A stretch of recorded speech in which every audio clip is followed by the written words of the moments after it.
Joining us now on Good Morning Football is one of the all-time greats in NFL history and a legend in Buffalo. He's a member of the 1983 quarterback class. He's a 5-time Pro Bowler. Most importantly, he's a Pro Football Hall of Famer. Guys, we are so honored to have at the breakfast table Jim Kelly. Yo! What's up, Jim? What's up, buddy? How you doing? Looking good. It is so feeling good. Cool to have you. Yeah, let's just ask you, how are you feeling? You look great. You sound great. How's everything going, Jim? Good. Next question. Yeah, let's say. No, I'm doing great. I can't complain. I had my last procedure a couple weeks ago. They all are done here in New York. Dr. Okai, Devin Okai, has done such a great job. And as we all well know, every once in a while you'll put your foot in your mouth. Well, literally, they put my fibula bone is now my whole upper jaw. So they took my whole bone out, broke it into 4 pieces, and attached it there, 12-hour surgery. And I'm still here, thank God. I mean, I'm a very blessed man because I travel the country speaking to people, and I realize I don't have it that bad. And I'm just blessed to be here talking to you guys. All right. You're such an incredible inspiration, and thank you for being here. And we've been following your story, obviously, through your entire fight, and it's remarkable. Let's talk a little football. I love it. Let's talk a little football because there hasn't been this much excitement for a quarterback in Buffalo, maybe since Jim Kelly was under center for the Bills. You've had a chance to check out what's going on up there. What can we expect from Josh Allen in year number 2? Pray that he stays healthy. When you are that good of an athlete at times, and a lot of quarterbacks are like that. I mean, when you've got the running ability, you can do things with your legs, you tend to want to do that to make a big play. And I think near the end of the season last year, you started getting it, that I need to be on the field and not on the sideline watching. And I've spent some time with him in the offseason. I think he really realizes what it takes, and what a great kid. And the athletic ability he has, but the arm strength. Yeah. I know people compare, okay, who's stronger, all the quarterbacks from nowadays.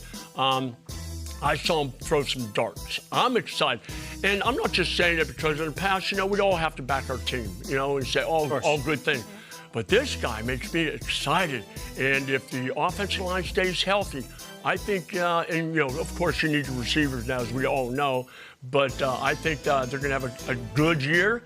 And they're going to fight Tom Brady till the end. You got it, right? Oh, boy, I'm tired of that. But you know what? Tom's a very good friend of mine, and God bless him because he supports my foundation. Yeah. He sends me jerseys, everything. We're auctioning off this year. We already did auction off his game-worn shoes. And Tom's still the king, and until we knock him off his throne, we have to go through the Patriots. That's awesome. I think I heard a couple of tables break in Buffalo from here. Right. When you said that, Bills Mafia, they're all in. Wackadoodles. Yes. They are. I mean, you watch some of the things that they do. It's like, yeah. Really? Yeah. Why would you? I know Passion. some of them, yeah, and media, Instagram and Facebook, they want to show themselves on there, but do something positive, not crazy, things like that. But it is what it is, and I, as a former Bills player, I love watching it, but sometimes I'm like, oh, don't do that.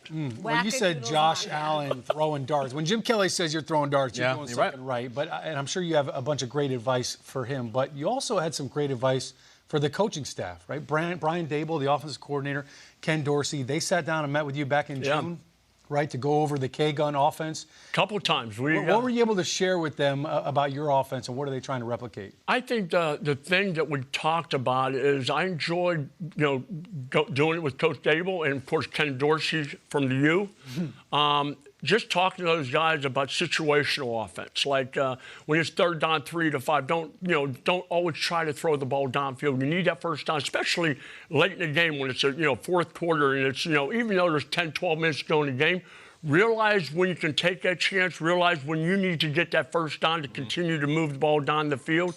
Nowadays, sometimes young quarterbacks tend to make the big play too many times instead of taking what they give you. And I think that's the biggest advice. But from our situation with what we used to do is give it to the guys that can make the play, the guys with the quickness, the speed. Give it to them earlier and let them run with it, make the big plays. That's what it's about. I mean, that's what we used to do.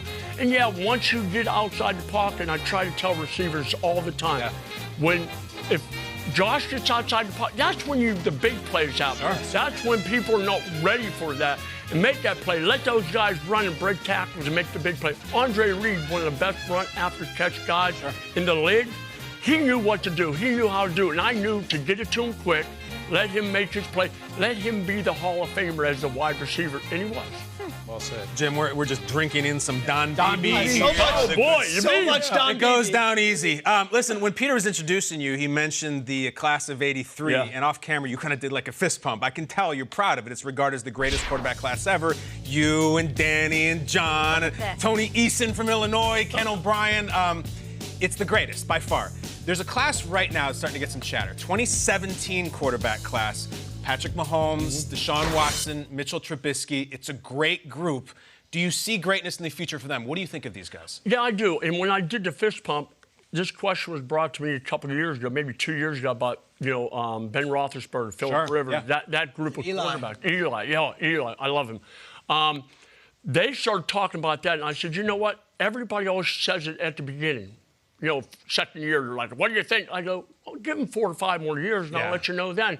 Because right now, you have to be able to, number one, protect yourself. But this year's class, I mean, it's not the ones coming in now, but like a Patrick Mahomes. Yeah. These guys got some talent.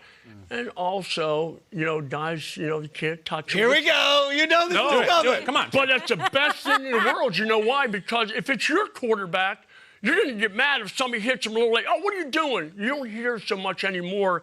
The people, and you still will from defensive guys that think, well, we can't hit him. But if it's your quarterback, you don't want people to touch him. And the thing is, I was just talking to Matt Millen yesterday. Okay. And he remembers a playoff game, and the thing is, they knew that if they hit me hard, that all they're doing was ticking me off. But the thing is, Joe Klecko even told me last year when I did an appearance, he said, yeah, when we hit you, we wanted to make you part of the turf. We were allowed to see how far I can bury him in that cement underneath that Astros turf. Ouch. And that's the way it was back then. If you got a free shot at a quarterback, you take it, because it wasn't like, nowadays you just nick them and, you're getting a penalty. So I love it. I love watching. I probably would have played 3 or 4 more years if those rules were in effect back then, but they weren't. But that's why I'm still here, because I have to keep fighting through all these issues.